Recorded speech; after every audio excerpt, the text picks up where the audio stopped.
Hello दोस्तों, स्वागत है आपका तनिष्क ट्यूटोरियल्स में। आज हम लोग नया टॉपिक स्टार्ट करेंगे, वो है इवोल्यूशन।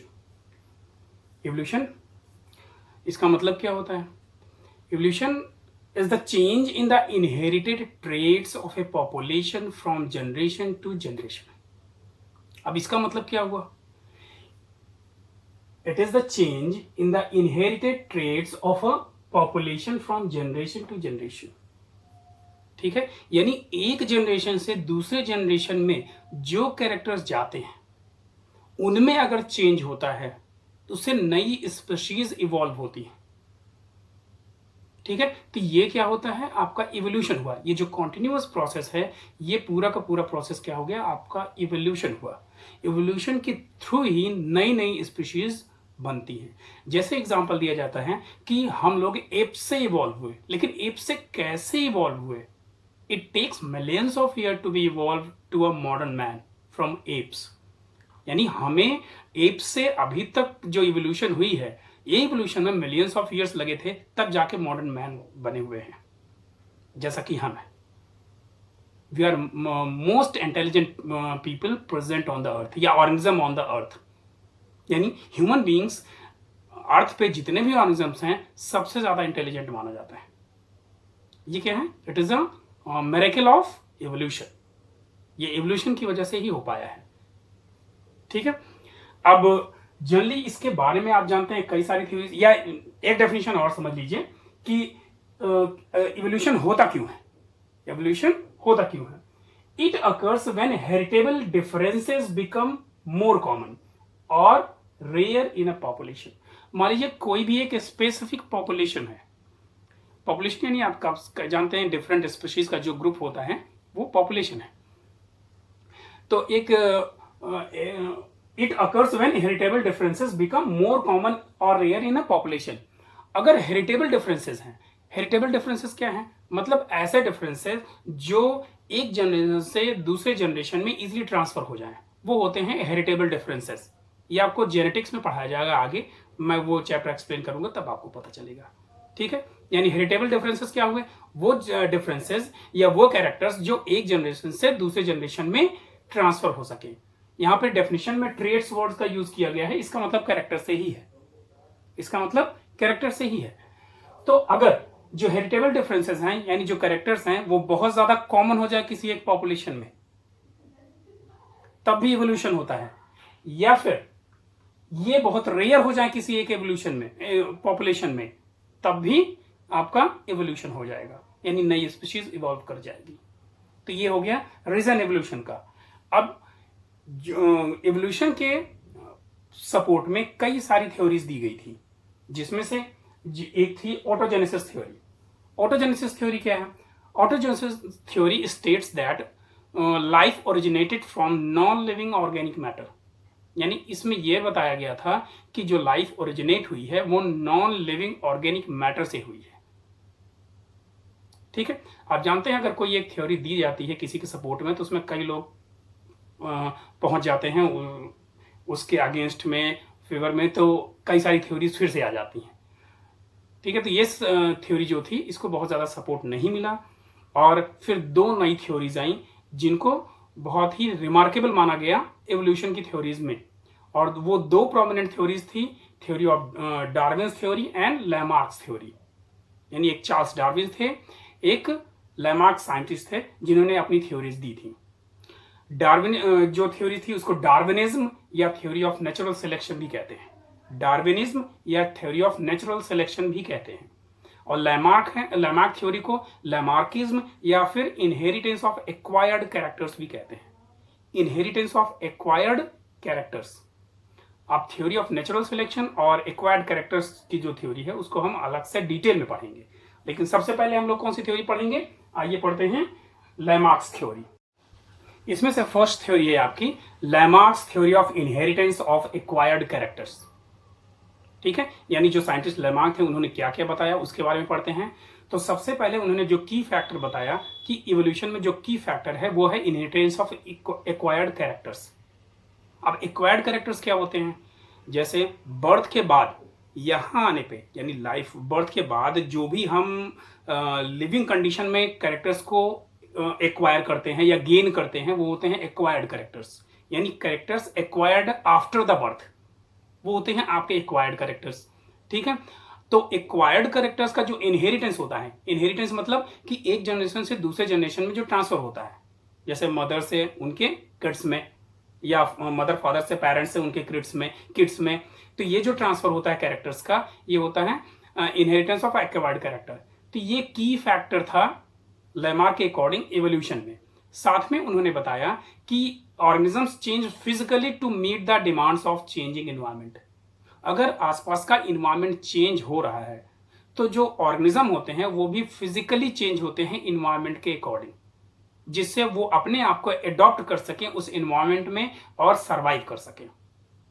साथ में एक चीज इन्होंने और बताई, these characters are passed into their offsprings और प्रोजेनी और नेक्स्ट जनरेशन। यानी उन्होंने ये बताया कि इन्वायरमेंट के में एडॉप्टेशन के लिए अगर कोई ऑर्गेनिज्म अपने आप को उन कैरेक्टर्स को अडॉप्ट करने के लिए अपने अंदर कोई भी चेंज ला रहा है, तो वो जो कैरेक्टर्स हैं, जो चेंजेस हैं किसी भी ऑर्गेनिज्म में आ रहे हैं, वो जनरेशन टू जनरेशन वो ट्रांसफर होते जाएंगे। ठीक है, यानी अगर किसी भी ऑर्गेनिज्म के अंदर कोई नया कैरेक्टर डेवलप हुआ इन्वायरमेंट के अगेंस्ट में, खुद को अडॉप्ट करने के लिए उस इन्वायरमेंट में, तो वो कैरेक्टर उसके जो ऑफस्प्रिंग होगी या प्रोजेनी होगी उसमें भी जाएगा। ठीक है, और इसका उन्होंने एक एग्जांपल दिया था, evolution of giraffe. Evolution of giraffe में उन्होंने क्या बताया, तो उन्होंने बताया था, या इसमें एक हम आगे और देखते हैं कि कुछ और उन्होंने बताया था। पहला है use and disuse. Use and disuse में ही हम एवोल्यूशन ऑफ जिराफ के बारे में बताएंगे कि वो कैसे इवॉल्व हुआ। उन्होंने ये बताया कि जो जिराफ था वो पहले उसकी जो नेक थी, थ्रोट थी और जो मसल्स थे और आगे के जो लिम्स थे, 4 लिम्स थे, वो इतने लंबे नहीं थे, वो छोटे थे। लेकिन क्या हुआ, जैसे जैसे वो पहले क्या करता था, जो ग्रासेस वगैरह थी उन पे फीड करता था, लेकिन किसी भी कंडीशन में या ऐसा कुछ हुआ कि वो ग्रासेस वहां से क्या हो गई, गायब हो गई, तो वो क्या किया, धीरे धीरे ट्रीज पे डिपेंड, छोटे छोटे श्रब से डिपेंड किया, ट्रीज पे डिपेंड करने लगा। ट्रीज पे आप जानते हैं लीव्स ऊपर होती हैं, तो उसको अपने 4 लिम्ब को और जो थ्रोट थी उसको स्ट्रेच करना पड़ा, बार बार स्ट्रेच करना पड़ता था, तो जिसकी वजह से धीरे धीरे वो एडॉप्टेशन उनमें आती गई और उसकी जो गर्दन थी, थ्रोट थी और आगे के 4 लिम्स थे, वो क्या हुए, धीरे धीरे साइज में, लेंथ में बढ़ते गए। दैट मीन्स उन्होंने क्या कहा, he stated that the parts of body that are used extensively become larger and stronger. यानी अगर कोई भी पार्ट हमारी बॉडी में है तो हम उसको बार बार यूज कर रहे हैं तो वो बड़ा और स्ट्रांग हो जाएगा। ठीक है, और साथ में जिनको हम कम यूज करेंगे वो वीकर हो जाएंगे, साथ में रिड्यूस हो जाएंगे साइज में, और उनका हमारी बॉडी में कोई भी फंक्शन नहीं होगा। और इसका एग्जांपल उन्होंने जिराफ से ही दिया, जैसा कि अभी मैंने एक्सप्लेन किया कि स्टार्टिंग में जिराफ जो था वो अब छोटा था साइज, लेकिन ग्रास वगैरह या छोटे छोटे स्टफ्स पे डिपेंड करता था, तो उनकी शॉर्टेज होने के बाद वो ट्रीज पे डिपेंड करने लगा, तो अपने 4 लिम्ब और थ्रोट को स्ट्रेच करता था, गर्दन को स्ट्रेच करता था। तो जब स्ट्रेच करने लगा तो धीरे धीरे गर्दन और 4 लिम्ब की साइज बढ़ने लगी और धीरे धीरे उसका आगे का पोर्शन यानी 4 लिम्ब और गर्दन जो है वो साइज में बढ़ गई। और ये कैरेक्टर्स ऐसे थे जो उसके ऑफस्प्रिंग में भी जाने लगे, इसलिए मॉडर्न जिराफ लंबे होते हैं, ऐसा उन्होंने बताया। ठीक है, दूसरा उन्होंने क्या बताया, इनहेरिटेंस ऑफ एक्वायर्ड कैरेक्टर्स। इसमें उन्होंने क्या बताया, it was stated that organism could pass its characteristics to offspring. उन्होंने बताया कि जैसे कि मैं पहले बता चुका हूं कि कैरेक्टर्स जो हैं वो ऑर्गेनिज्म अपनी ऑफस्प्रिंग में पास करते हैं। ठीक है, इसका एग्जांपल उन्होंने कोरिलेट करके दिखाया जिराफ से ही। जैसे in case of giraffe, it's long muscular neck, यानी उसकी जो मस्कुलर नेक होती है और 4 लिम्स जो होते हैं वो उसकी प्रोजेनीज में गए, यानी ऑफस्प्रिंग में गए, जैसा कि अभी मैंने बताया थोड़ी देर पहले। ये एग्जांपल देके उन्होंने समझाया ऐसा। ठीक है, तो इसी वजह से जो कैरेक्टर्स थे वो नेक्स्ट जनरेशन में अपीयर होने लगे, और जो जिराफ पहले थे उनके कंपैरिजन इवॉल्व हो गए मॉडर्न जिराफ, जिनकी गर्दन और पैर जो हैं वो लंबे होते हैं, 4 लिम्स, जबकि पुराने जो थे वो छोटे थे। अब इसी का एक एग्जांपल उन्होंने वेस्टिजियल ऑर्गन में दिया। वेस्टिजियल ऑर्गन में उन्होंने क्या बताया? अब पहली बात तो वेस्टिजियल ऑर्गन होता क्या है? वेस्टिजियल ऑर्गन वो ऑर्गन्स होते हैं जिनका हमारी बॉडी में कोई यूज नहीं होता। That means the organ which do not have any use in our body are called vestigial organ. फिर भी इतने के अलावा हमारी बॉडी में कोई काम नहीं है, but still they are present in our body in reduced form. ठीक है, यानी वो हमारी बॉडी में प्रेजेंट है लेकिन रिड्यूस्ड फॉर्म में प्रेजेंट है। इसके कुछ एग्जांपल्स में मैंने दी, और साथ में वो इंडिकेट करते हैं, यानी अगर रिड्यूस्ड फॉर्म में प्रेजेंट हैं तभी वो इंडिकेट करते हैं कि इवोल्यूशन के ड्यूरेशन में हमारी बॉडी में वो कभी प्रेजेंट रहे होंगे और फुल्ली फंक्शनल रहे होंगे। ठीक है, वेस्टिजियल ऑर्गन का प्रेजेंस हमारी बॉडी में ये इंडिकेट करता है कि प्रीवियस लाइफ में, यानी हमारे जो हैं एंसेस्टर्स में वो ऑर्गन्स प्रेजेंट थे और फुल्ली फंक्शनल थे। जैसे सबसे अच्छा एग्जांपल विजडम टीथ का है, जो लगभग 70 to 20 ईयर्स के बीच में निकलता है और वो लास्ट मोलर होता है। हमारे जानते हैं हमारे टीथ में 4 तरह के पाए जाते हैं। कौन कौन से? Incisors, canines, molars and premolars. तो जो लास्ट मोलर होता है, प्रीमोलर्स होता है पहले, मोलर बाद में होता है, तो जो लास्ट मोलर होता है वो विजडम टीथ होता है और 70 to 20 ईयर्स के बीच में निकलता है। ठीक है, लेकिन रेयरली हम इसको यूज करते हैं मैस्टिकेशन वगैरह में या च्यू करने के लिए, और इसका जो स्ट्रक्चर होता है वो स्मॉल और बहुत ही लेस कॉम्प्लेक्स होता है, यानी बॉडी में कोई यूज नहीं होता है लेकिन फिर भी प्रेजेंट है। दूसरा एग्जांपल क्या हुआ? दूसरा एग्जांपल हुआ वर्मीफॉर्म अपेंडिक्स। वर्मीफॉर्म अपेंडिक्स क्या होता है? आप जब फिजियोलॉजी पढ़ेंगे तो आप देखेंगे कि आपकी लार्ज इंटेस्टाइन में एक ब्लाइंड एंड होता है सीकम में, उसमें एक फिंगर लाइक प्रोजेक्शन निकला होता है या नैरो ट्यूब निकली होती है, जिसको हम वर्मीफॉर्म अपेंडिक्स कहते हैं। जनरल लैंग्वेज में आपने सुना होगा कि इनको अपेंडिक्स हो गया है, ऑपरेशन करवाना है, तो एक्चुअल में उसी अपेंडिक्स की बात मैं कर रहा हूँ। वो हमारी बॉडी में वेस्टिजियल होता है, यानी ह्यूमन बॉडी में प्रेजेंट होता है लेकिन उसका कोई काम नहीं होता है। आप उसको काट के भी निकाल देंगे तो कोई फर्क नहीं पड़ेगा बॉडी में।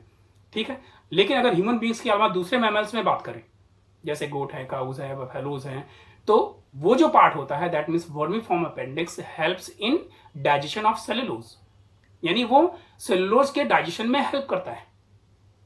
उसमें कई सारे ऐसे बैक्टीरिया होते हैं जो सेलुलोज के डाइजेशन में हेल्प करते हैं, इसलिए वर्मीफॉर्म उनमें फुल्ली फंक्शनल होता है लेकिन हमारी बॉडी में नहीं होता है। तीसरा है पिन्ना, यानी ये, इसको हम ईयर पिन्ना कहते हैं, जो कि क्या है? Projecting lobe of year. हमारे में ये वेल डेवलप्ड नहीं है लेकिन काउज, बफेलोज, गोट्स वगैरह में वेल डेवलप्ड होता है। क्यों? साउंड को, आसपास के साउंड को कलेक्ट करके प्रॉपर्ली सुनने के लिए वो यूज करते हैं, इसलिए आप देखिए अपने कान को इधर उधर घुमाते रहते हैं वो, यानी वो साउंड को कलेक्ट करके प्रॉपर सुनने में हेल्प करता है। लेकिन हमारे साथ ऐसा नहीं है, ये वेल डेवलप्ड नहीं है, इसलिए वेस्टिजियल है लेकिन फिर भी हमारी बॉडी में प्रेजेंट है रिड्यूस्ड फॉर्म में। ये कुछ उन्होंने एग्जाम्पल दिए थे लामार्क के। इसके बाद अलावा भी हमारी बॉडी में कई सारे स्ट्रक्चर्स हैं जो प्रेजेंट होते हैं रिड्यूस्ड फॉर्म में लेकिन हमारी बॉडी में कोई काम नहीं होता है, जैसे टेल वर्टिब्री।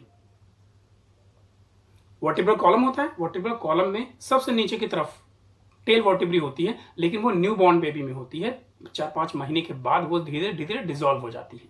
तो न्यू बॉर्न बेबी में जब आप टेल वर्टिब्री के नीचे यानी बैक साइड में वेस्ट के पास अगर टच करेंगे तो थोड़ा सा उठा हुआ भाग दिखाई देता है, वो क्या है? आपका टेल वर्टिब्री है, जो ये इंडिकेट करता है कि कभी हमारे एंसेस्टर्स में पूंछ थी लेकिन हमारी बॉडी में क्या है? वो डिसॉल्व हो गई है, नहीं प्रेजेंट है, कोई वर्क नहीं है। लेकिन बाकी एनिमल्स में आप देखिए प्रेजेंट है कुछ लोगों में। और उसके बाद है निक्टिटेटिंग मेम्ब्रेन। निक्टिटेटिंग मेम्ब्रेन क्या है? अपनी आइज के कॉर्नर में यहां पर देखिएगा एक पिंक कलर के छोटा सा स्ट्रक्चर होता है, वो निक्टिटेटिंग मेम्ब्रेन है। ये भी हमारी बॉडी में वेस्टिजियल है। तो निक्टिटेटिंग मेम्ब्रेन होती क्या है?